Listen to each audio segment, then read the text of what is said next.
Hey guys, I want to talk about Mary Rachel Trlica, Lisa Renee Wilson, and Julie Ann Moseley. Rachel set out for an afternoon of Christmas shopping at the Seminary South Shopping Center, now known as the Fort Worth Town Center, on December 23, 1974. She was in high school at the time, but had been married to Thomas Trlica for 6 months. Rachel asked her friend Lisa Renee Wilson to accompany her to the mall. Lisa agreed. The two girls allowed Julie Ann Moseley, a neighborhood child and friend of Lisa's family, to tag along with them. Rachel was not familiar with Julie before this day. The three girls departed before noon and arrived at the Army-Navy store to retrieve Christmas presents that were on layaway. They had been headed to the Seminary South Shopping Center, parking the Trlica's Oldsmobile on the upper parking level near Sears. Witnesses informed authorities that they had seen the girls inside the mall during the day. Authorities believe that they returned to the car at some point during the afternoon, but what happened to them afterwards remains a mystery. The Oldsmobile was discovered locked in the lot with the presents still inside when the vehicle was located at around 6 p.m. that evening. There was no sign of the girls. One witness claimed she observed the three girls being hustled into a pickup truck by unidentified men the day they vanished. Another witness came forward in 1981, 7 years after their disappearances, and stated he saw an unidentified male forcing a girl into a van at the mall in the mall's lot. When the witness approached them, the man told him it was a, quote, family dispute, unquote, and asked him to stay out of it. Neither of these stories has been verified by authorities. Police initially assumed that the girls had run away of their own volition. Their families, however, insisted otherwise. A letter arrived at the Trlica's residence on the morning of December 24, 1974, the day after the girls were last seen. It was addressed to Thomas A. Trlica, and the name Rachel was written in the upper left corner of the envelope. The letter stated, quote, I know I'm going to catch it, but we just had to get away. We're going to Houston. See you in about a week. The car is in Sears' upper lot. Love, Rachel, unquote. The letter had been written on a sheet of paper that was wider than the envelope and what was termed a, quote, childish scrawl, unquote. The original loop for the letter L in Rachel's name was short and appeared to be a lowercase e. The letter writer had gone over it to make it appear more like a lowercase l. Rachel's mother and her husband never believed that she was the letter's author. Rachel called her husband Tommy, and the address clearly stated Thomas A. Trlica, a formality which she rarely bothered using. In addition, there was no city name on the postmark, only a blurry postal service number, 76083. The 3 appears to be printed backwards, leading one private investigator to believe that the last 2 numbers of the postmark were hand-loaded in a stamp.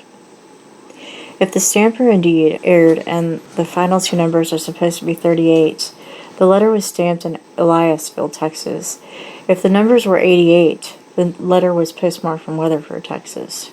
Handwriting experts' tests on the letter have been inconclusive as to date.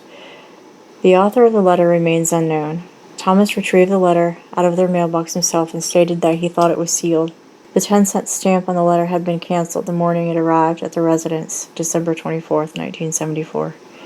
Rachel's sister Deborah claims that their childhoods had been unhappy and that she and Rachel had been frightened of their father, who is since deceased. Deborah was once engaged to Thomas Trlica before his marriage to Rachel, but she now says their relationship was not serious. Rachel began seeing him afterwards, and the two were married in 1974. Rachel then moved out of the Arnold family home and lived with Thomas. Deborah had been arguing with her then-boyfriend at the time Rachel and the girls disappeared, and was temporarily living with Rachel and Thomas in December of 1974. Both Deborah and Thomas maintained that their romantic relationship was over by that time, and it was not uncomfortable having all 3 of them living in the same quarters. Rachel asked Deborah to accompany her on the shopping trip on December 23rd, but Deborah decided to stay in bed instead. Deborah was also in the Trlica home the following day when Thomas recovered the strange letter. Some members of the Moseley, Wilson, and Arnold families believe that Deborah knows more about the 3 girls' disappearances than she has maintained. They sent her a letter after her interview with Mary Rogers of the Fort Worth Star-Telegram newspaper in Texas in January 2000. The family's letter pleaded for Deborah to divulge all the details she may know concerning the girls' whereabouts and to fully cooperate with the Fort Worth Police Department and the FBI investigations. Deborah continues to state that she knows nothing more about the case and has nothing to hide. Deborah does admit that her brother, Rusty Arnold, believes she knows about the case and that she wrote the letter to Thomas, not Rachel. Deborah denies this accusation and said in the January 2000 interview with the Star-Telegram that she believes her sister may have been forced into slavery. Over the years, the families of the 3 missing girls have struggled to deal with the claims that the girls' bodies were in different places throughout Texas. None of these claims have panned out. The families hired John Swaim, a private investigator, in 1975 after frustrations with the police investigation. Swaim took his own life in 1979 and his records were destroyed, but it is unclear if he uncovered any legitimate information concerning the case. Rachel's family members are now divided due to differing opinions concerning the circumstances of the disappearances. Her brother Rusty located private investigator Dan James in 1999, a man who maintains he has never received any financial compensation for his work on the case. James and Rusty believe witness reports that Rachel and Lisa were seen alive in the initial days following their 1974 disappearance at stores and a gas station. They now believe that both Lisa and Julie are deceased, but that Rachel is alive and being kept from visiting Fort Worth area by a person or persons unnamed. James does claim that several credible witnesses reported seeing Rachel in the Fort Worth area during the Christmas holidays as recently as 1998, however. James and Rusty also believe that the unidentified person or persons are maintaining efforts to keep Rachel cloistered away. They refuse to detail their evidence, if any, supporting these claims. It is worth noting that James began offering a $25,000 reward to any person whose information about the case leads to the arrest and conviction of the responsible party or parties in December 1999. James is also one of the sponsors of the website missingtrio.com, a site that offers information and news updates on the missing girls case. In April 2001, KXAS NBC5 in Texas reported that a witness came forward and told Fort Worth police investigators that he saw the 3 girls inside a pickup truck with a young male security guard from Seminary Youth Shopping Center at around 11:30 p.m. on the evening of their disappearances. The witness stated that the girls seemed relaxed and were in the vehicle willingly. He said he contacted the authorities a few days following the girls' disappearances, but that investigators failed to follow through with his lead until April 2001. Authorities told reporters that they located the security guard, who was identified by the witness, but that the man denied the girls were in his truck on the evening of December 23, 1974. Detectives went on to state that they are actively looking at 5 suspects and also utilizing DNA testing in their investigation. Police officials have said they now believe the girls left the mall with an individual that they trusted and were harmed afterwards. Their cases remain unsolved.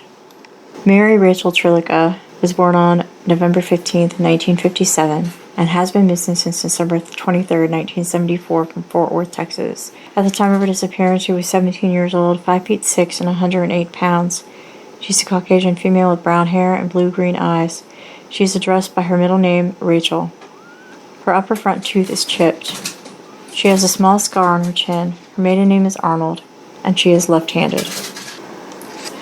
Lisa Renee Wilson was born on August 29, 1960. She's been missing since December 23, 1974 from Fort Worth, Texas. At the time of her disappearance, she was 14 years old, 5'2" and 110 pounds. She's a Caucasian female with brown hair, with reddish highlights and brown eyes. Lisa has a scar on her thigh. She's addressed by her middle name, Renee. Julie Ann Moseley was born on April 5, 1965, and she's been missing since December 23, 1974 from Fort Worth, Texas. At the time of her disappearance, she was 9 years old, 4 feet 3 and 85 pounds. She's a Caucasian female with light brown hair and blue eyes. Julie has a scar under her left eye, a scar on the middle of her forehead, and a round scar on the back of her calf.